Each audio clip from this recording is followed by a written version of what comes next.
Afternoon and a very warm welcome to Wigan on this very grey Saturday afternoon in the northwest of England. But it's grey outside, it's very bright inside, because now it's time for Players' Championship 3 in the early portion of the 2022 season. We're going to start today with the highly fancied to do something this season, Josh Rock, a greenhorn on the PDC Pro Tour after coming through Q School, but he's up against the man at the top of the averages after the first weekend in Barnsley. He didn't get himself a win, but these two will be looking to emulate 134. Peter Wright and Luke Humphreys from Barnsley last weekend. Not going to just get the entertainment from these two darters, but I'm very esteemed to welcome Mark Webster to the commentary box this weekend. Rock. Plenty of promise, but it's players at different ends of the scale. Damon Heta really starting to get to grips with the PDC, going in one direction, and Josh Rock will sort of look to Damon Heta as an inspiration. I always say, after the 2 years, keep your talk hard, then move on, and that's what Damon's done, and that's what Josh has got to look to do. I always say, new talk hard holders, try and get in the Players' Championship finals and the Worlds, and you have something to work with, and I'm sure that'll be Josh's aim. Nice switch back to the 60 there from Damon.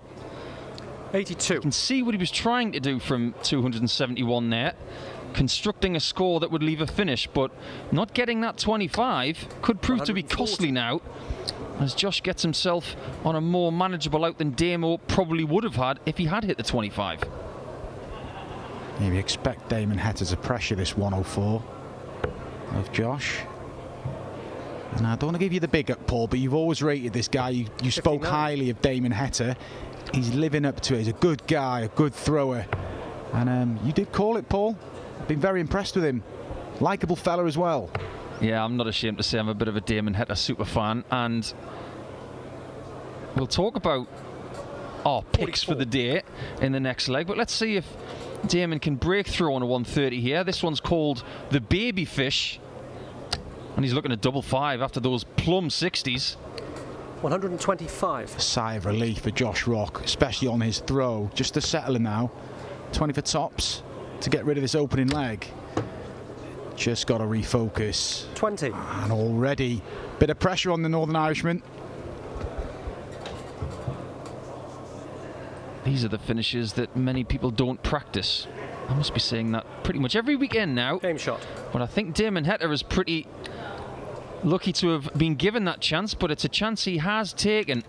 Two players here, Mark, who after the first weekend were in the top 10 of the averages, but you eloquently said to me earlier that Josh Rock did not win a game last week, so we know what's more important.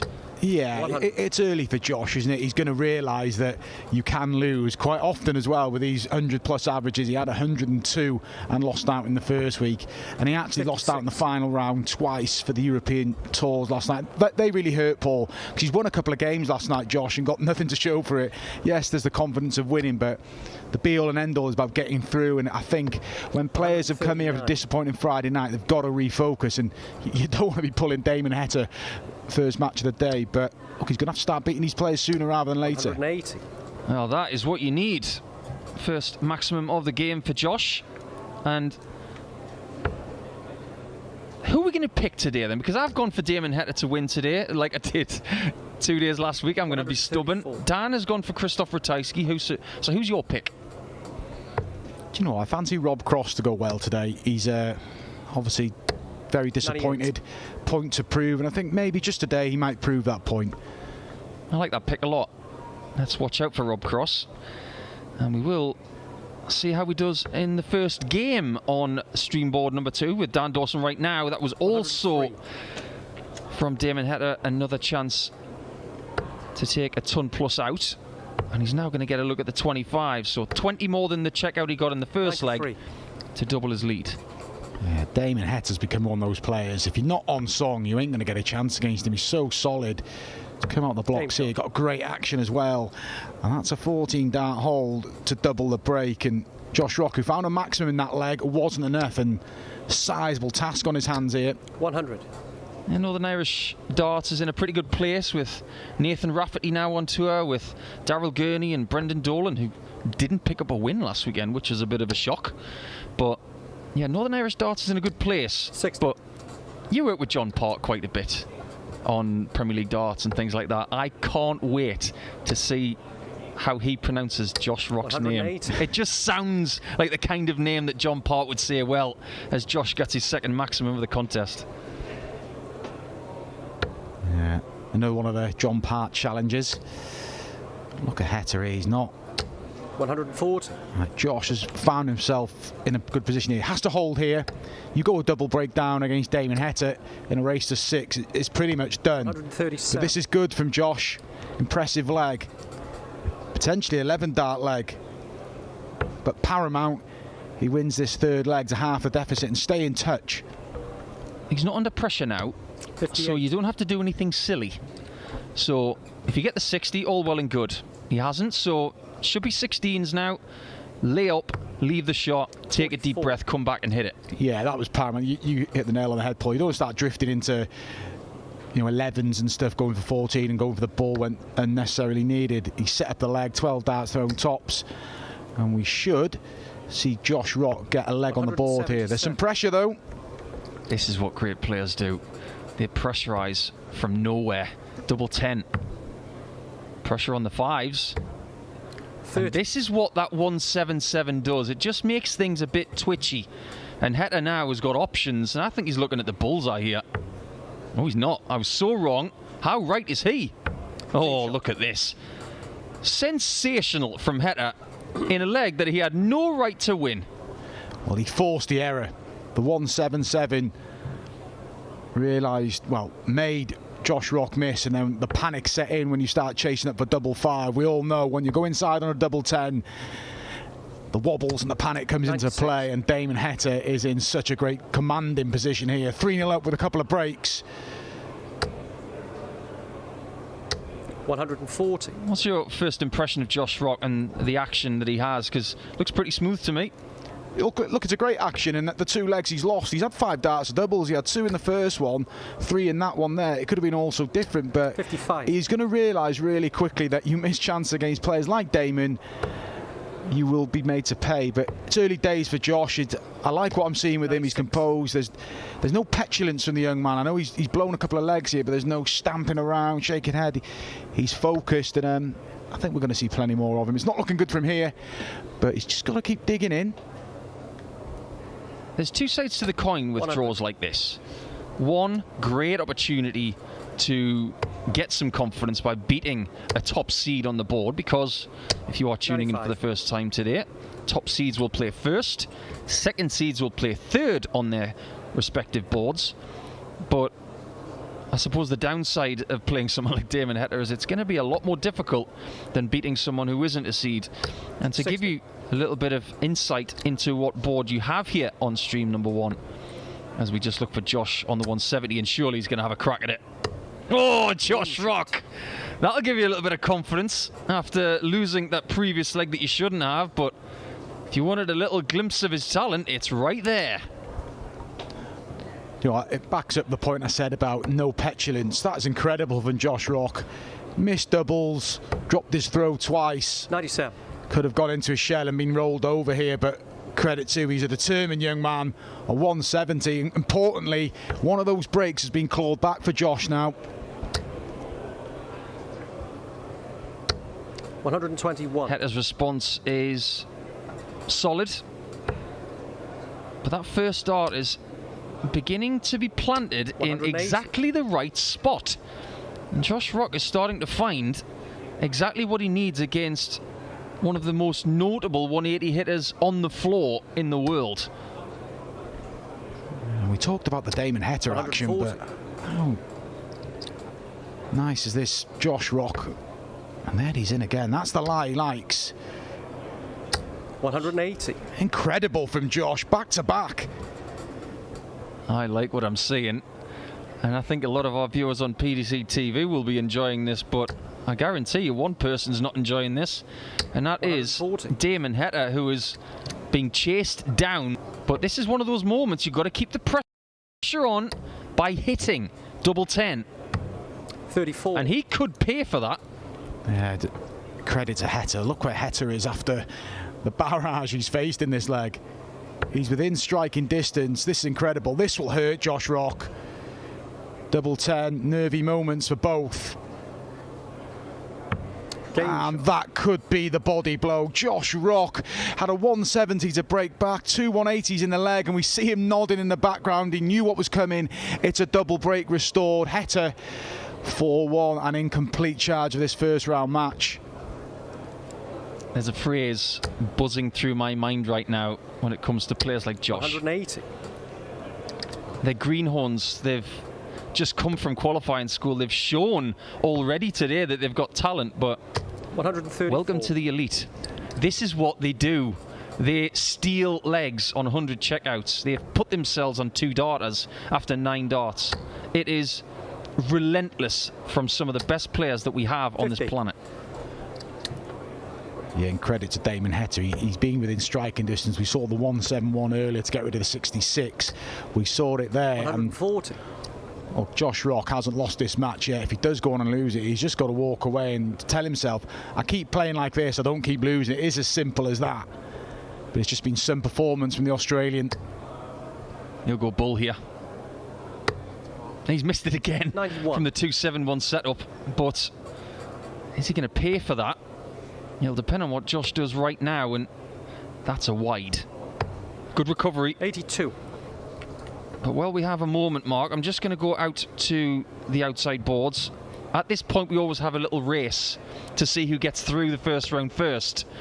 Last week, it was Luke Humphreys who did it in round 1 and 2 and 3. 140. But there's a game going on between Devon Peterson and Peter Wright right now, which is pretty dishy. Wright's averaging 99, Peterson 101.7, and Peterson's 3-2 up. Good to see Devon 85. Peterson playing better this week. Well, there were signs of it last night, wasn't there? He got through a European Tour qualifying. There was a couple of high 90 averages, and the form has not been great for Peterson. But what a scalp that would be if he can take out 30. Peter Wright. I didn't expect Damon to miss those 3 darts at double. And Josh has been given a bit of a lifeline here. Game shot. And he has fixed it this time. A previous 60 checkout attempt in the match did not go his way with a bounce out and a miss after.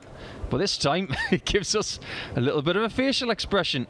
He might just be one of those younger players who's got a great temperament, but maybe a bit of character too. 134. Credit to him, though. He had a couple of 180s and lost throw in the previous leg. And Heta started with the 180, and he broke him. So we are exchanging breaks of throw here. That's 4 in succession. I remember 12 months ago in the first block 42. of Players' Championships that we had in Bolton, which isn't too far from Wigan. And Joe Mernon was pretty much the butt of everybody's jokes because he was 99. averaging 100 for the season and wasn't winning a match. Well, Josh Rock in this match is averaging 103.8 after the last leg and is turning into the Joe Mernon of 2022 if he doesn't come through this with a win. He averaged 102 last week in Barnes. He's losing out to Christoph Chuck. There was a 93 in there as well, losing out to John O'Shea. So 125. look, the form's there for Josh Rock. He's hit the ground running in terms of performance. Just needs to produce some results, but the beauty of all the stats that are available to you now, you can assess how you're playing, and Josh 26. Rock knows he's playing well. There's a little bit of a climb in that throw where the shoulder just goes a little bit vertical. Tiny bit of a jump, but that is me just picking nits when it comes to his action. It's glorious in its nature, and he should well be getting within 1 here in a very good 59. quality game. Now, this is where you find out if you're a tops guy or a dart player that likes double 16. Game He is shot. definitely a tops guy, judging by that 2-dart kill, and it is 4-3 with a 43 out. Yeah, and that was a tidy leg from Josh Rock. That was the first sort of no drama leg he's had. Yes, the 170, but a holder throw, which he hasn't done in the match yet. And he gets within 1. And Josh Rock is 1 breaker throw from being favoured for this match. Remember, he's won the bullseye, so if we go to an 11th and deciding leg, he would have the darts. And he's done well to hang on in here. It has been 2 years since we've been in Wigan. Shortly after the 60. last time we were here, the pandemic hit And the last winner under this roof was a certain Gerwin Price in beating Michael van Gerwen on the 23rd of February 2020. Can you believe it's been nearly 2 years since we've been in Wigan? This used to be our second home, didn't it, Mark? Say that, yeah. We played a lot of darts here, didn't we? A lot of UK Open qualifiers, a lot of Pro Tours. The Q School used to be in Wigan, which has switched to Milton Keynes. So good to be back in Wigan. And these two are putting on a show. 57. Well, the race for getting through to the next round was won by Callan Rids, beating John O'Shea by 6 legs to 3. And I got some bad news for you, Mark. Rob Cross is out. Oh, can I have another go? He's lost to George Killington on the other board, and George has averaged 98. And we're going to give you a mulligan, or are you going to go for another player? Well, funny enough, my second guess was George. No, it wasn't. I don't know. Do you know, I wouldn't be surprised to win in this game. You've already had one. I've been so impressed with the pair of them here. If Josh Rock can turn this round, this could be the making of him, because I've been impressed with his resiliency in this match. Game shot. But I've been so impressed with this man. I've been impressed with this man for 3 years. A perfect example of how you should approach the PDC when you get a tour card. Just gradually get better every year, and that's all you can do. Try and be better than you were the year before, and that is what Damon Heta's doing. Such a controlled performer. I think the way he's attributed his success to his partner, to his sacrifice in coming here. Other Australian dart players have made similar sacrifices, but I genuinely think that it may be in Damon Heta's destiny 100 to become the best Australian player in history. I think of him that highly. I think the action is about as good as anybody's. I think the temperament is perfect, and he just needs that little bit of killer instinct when it comes to the big events. And I think if he can win a European Tour event this year, the world is his oyster. Yeah, that's sort of the natural progression for him now, isn't it? He's won Pro Tours, he wants to win on the Euro Tour, make an impact in TV events as well. I mean, he was, Michael Smith aside, he's probably the closest to coming to beating Peter Wright in the World Championships. Led 2 sets to 0. I worked on that game, and Heta started well. It was the switch of darts, and then Peter Wright woke up. But I was impressed with Heta in that. And you said his temperament's fantastic. He doesn't give a great deal away, and yeah, like you said, he's only going in one direction. He might be going through to round number 2 if he mimics what Josh did earlier. No such luck, but he might leave double 18 if he gets another one of those. 80. That might grit his teeth and just makes things a little harder if he comes back. I did say if. It is now when, but not without a scare. Great effort, and he definitely is a tops man, Josh Rock. We sometimes see the treble 19 for double 14 on the 85, well, the 145 when the treble was laying out. But Heta's going to get a match dart, and that match dart is going to be at the bullseye. Staring it down. 65. Line was good, just under pitched it. So Josh Rock now, after having a match dart thrown against him, has to somehow get within 1 again. Double 10. Doesn't like double 5, but he does now, because it is 5-4, and this game will continue into a 10th leg minimum. Well, Mark, you mentioned Michael Smith. He hasn't had a great deal of driving time this morning coming from St Helens, but he is on his way back to St Helens because he's been beaten by another local man in Joe Mernon, who's averaged 106 in beating Michael Smith by 6 legs to 2. So 60. the 4th seed is gone. Yeah, that's an incredible performance from Joe Mernon. Michael Smith, who yet to get points on the board in the Premier League. He's not getting any victories here today. He'll be back tomorrow. Like I said, short trip back, but look, you can't really read too much into Michael Smith's performance, because when your opponent averages 106, you're going to find it very difficult. The hats off to Joe Mernon, who has improved, got his tour card back last year, and he's playing the best darts of his career, you've got to say. Someone who is not playing the best darts of their career right now is Michael van Gerwen, but he isn't round 2 after what can only be described as a very 96. tricky looking draw this morning. He's beaten Darius Labanauskas by 6 legs to 1, so well done, MVG. He goes through, but the winner of this one is going to play either Heta Vos of Belgium or Matt Campbell of Canada. Yeah, and that's a great opportunity for either one of those players. It is a success.